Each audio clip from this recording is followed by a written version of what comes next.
A woman who had been married 5 times and was currently living with a man who was not her husband became so transformed by one conversation with Jesus that she immediately ran back to her village and convinced most of the population to come meet him for themselves.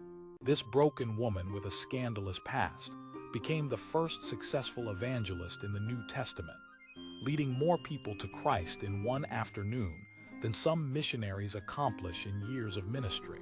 But understanding how Jesus turned her shame into testimony and her past into purpose will show you that God can use anyone regardless of their history or reputation to accomplish extraordinary things for his kingdom. Stay with me because the Samaritan woman's incredible transformation proves that your past failures can become your greatest qualifications for ministry when they are surrendered to God's grace.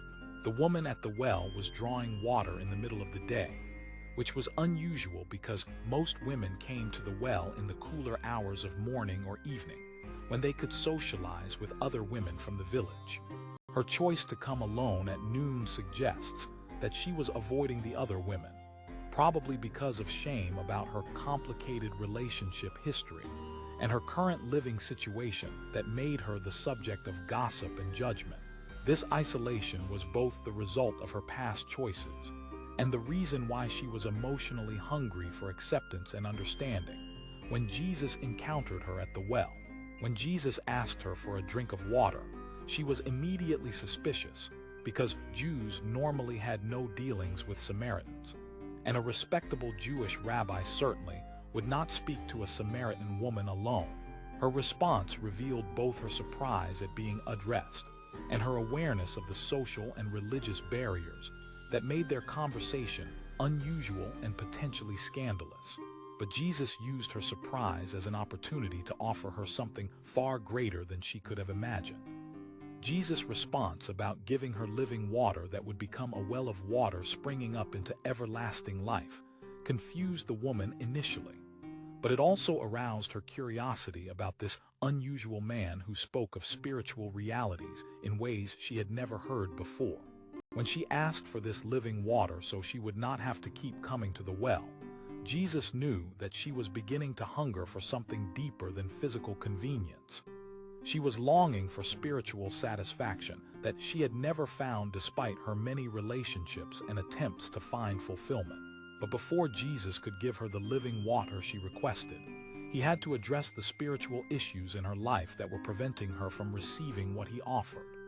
His command to go call her husband and come back seemed like a simple request, but it was actually a surgical probe into the area of her deepest shame and greatest need for healing and restoration.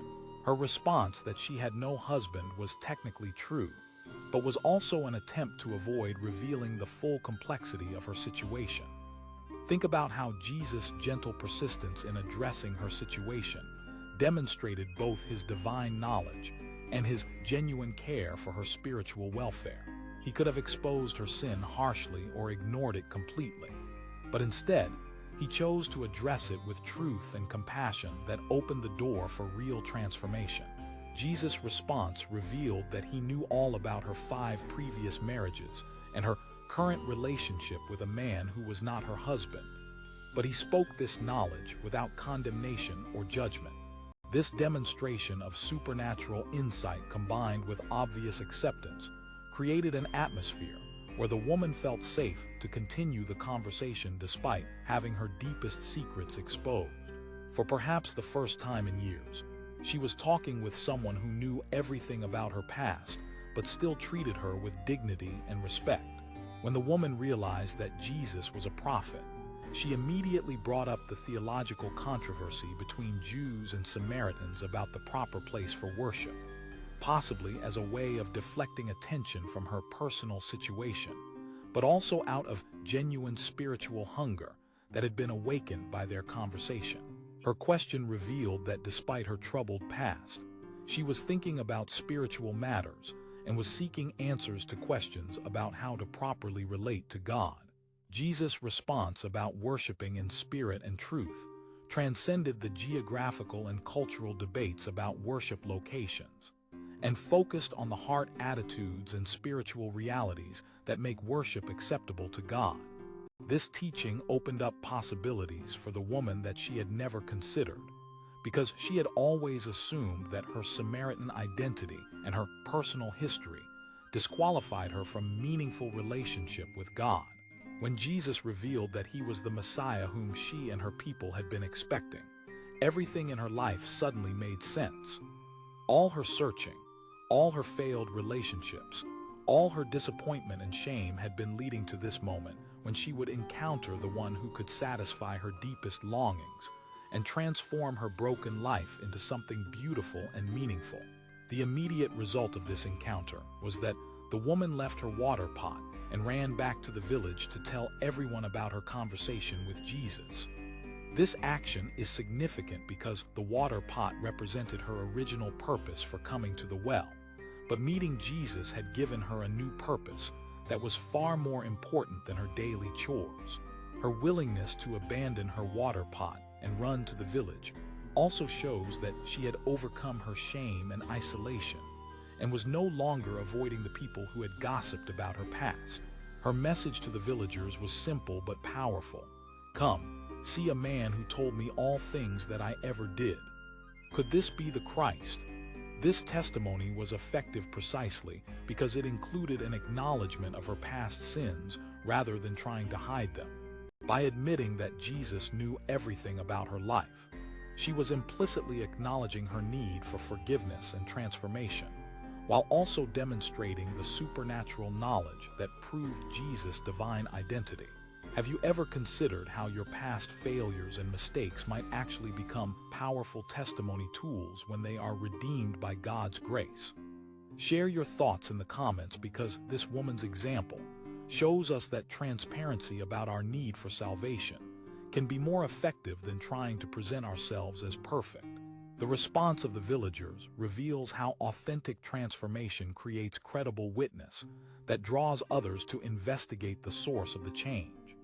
Instead of dismissing her message because of her reputation, they were curious enough about the transformation they saw in her life to go see Jesus for themselves.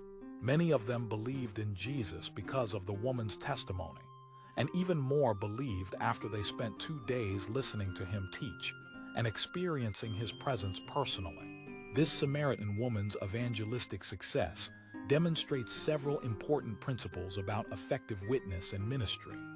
First, God often uses unlikely people with imperfect pasts to accomplish his purposes because their obvious need for grace makes their testimony more credible than that of people who appear to have their lives together.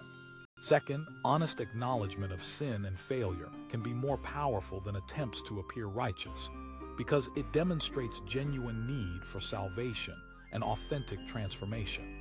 Third, immediate sharing of spiritual experiences, while they are fresh and exciting, is often more effective than waiting until we feel more qualified or prepared to witness. Fourth, the combination of personal testimony about transformation and invitation to investigate Jesus personally creates opportunities for others to have their own encounters with divine truth and grace. The Samaritan woman's story also illustrates how Jesus specializes in taking broken people and giving them new purpose and identity that transforms their shame into strength and their past into ministry opportunities. Her failed marriages, which had been sources of pain and embarrassment, became part of her testimony about Jesus' supernatural knowledge and acceptance. Her isolation from the community, which had been punishment for her choices, ended when she found the courage to share her encounter with the Messiah. Understanding this woman's transformation encourages anyone who feels disqualified by their past to believe that God can use their experiences, both good and bad, as foundations for ministry and witness that reaches people who might not respond to more conventional approaches. Sometimes the most effective ministers are those who have experienced significant brokenness and redemption, because they can relate to others who are struggling with similar issues. The encounter at the well demonstrates Jesus' heart for outcasts and marginalized people who are often ignored or condemned by religious society. He went out of his way to travel through Samaria, initiated conversation with someone most rabbis would have avoided, and invested time in someone that others considered worthless because of her past. This pattern of reaching out to the broken and rejected continues throughout Jesus' ministry and reveals God's desire to transform and use anyone who is willing to receive his grace and surrender their life to his purposes. The Samaritan woman's rapid transformation from isolated sinner to effective evangelist proves that encounter with Jesus Christ can instantly change both the direction and the purpose of any life, regardless of how damaged or hopeless it may appear. Her story gives hope to everyone who feels that their past disqualifies them from serving God, and shows that genuine encounter with Christ creates immediate desire to share that experience with others who need the same transformation. If this inspiring account of instant transformation and effective evangelism has encouraged you to believe that God can use your past experiences and current circumstances to reach others who need Christ, make sure to subscribe and turn on notifications, because we explore these amazing biblical stories of redemption that prove God's power to transform any life into a powerful instrument of his grace and love. What other examples of broken people becoming powerful witnesses would you like us to discover together?